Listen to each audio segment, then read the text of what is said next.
A reading from the Holy Gospel according to John. And Jesus said, I am the good shepherd.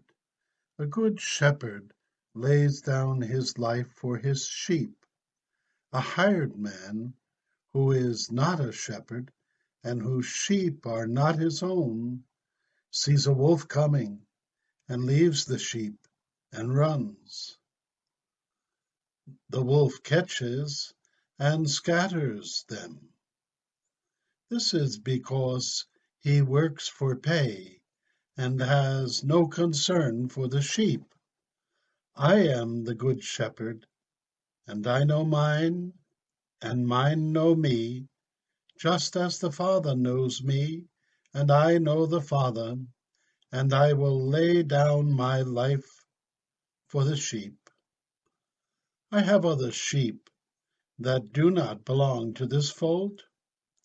These also I must lead, and they will hear my voice, and there will be one flock, one shepherd. And this is why the Father loves me, because I lay down my life in order to take it up again. No one takes it from me, but I lay it down on my own. I have power to lay it down and power to take it up again.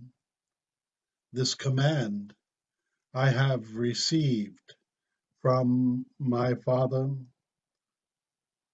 The Gospel of the Lord.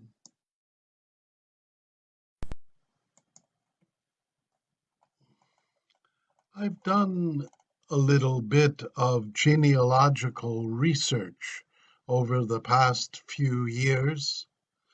One of the places that I occasionally visit is a service online called Genealogy Bank. It's a storehouse of public records, including a newspaper archive for papers through the decades from all across the nation.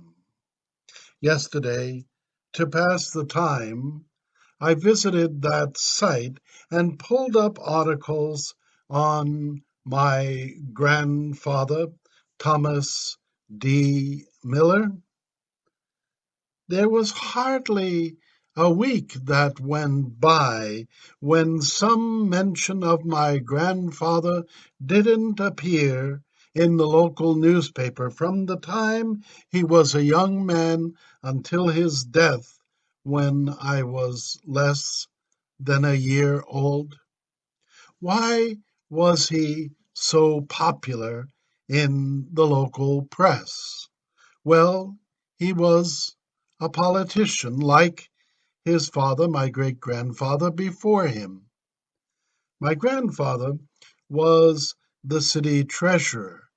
One of the articles that I read yesterday recounted something of his character and his daily habits. The article mentioned that he never owned a car nor wanted one. Why?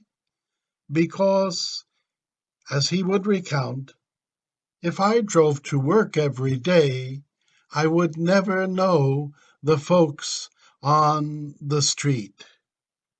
Specifically, the article said Tom never owned an automobile and enjoyed talking to friends on the way, listening to their problems.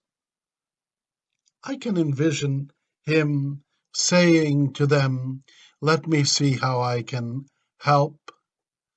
The article also mentioned that he never gave a single political speech.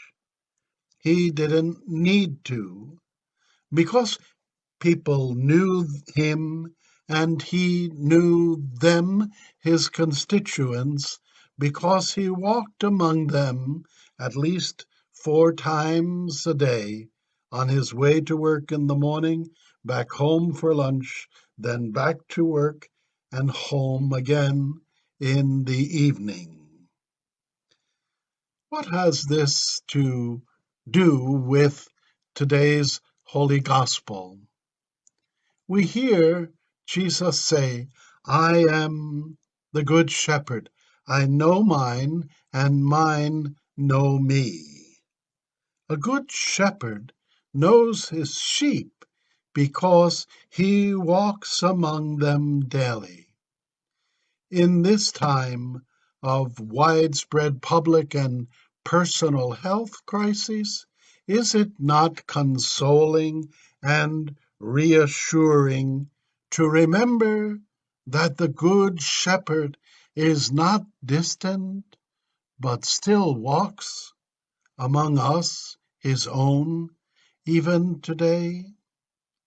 If my grandfather, after walking among his own to and from work, couldn't legally help those whom he had met making use of funds in the public coffer, I know for a fact that he would often reach into his own pocket and help.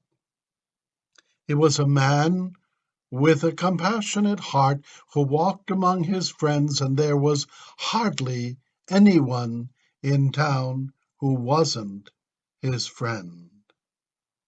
If that is true of Thomas Ducky, as his nickname was, Miller, how much more so is it true of Christ, the Good Shepherd? So let him know your plight, your struggle, your suffering today, and he will help you before the day is done. It's what a good shepherd does.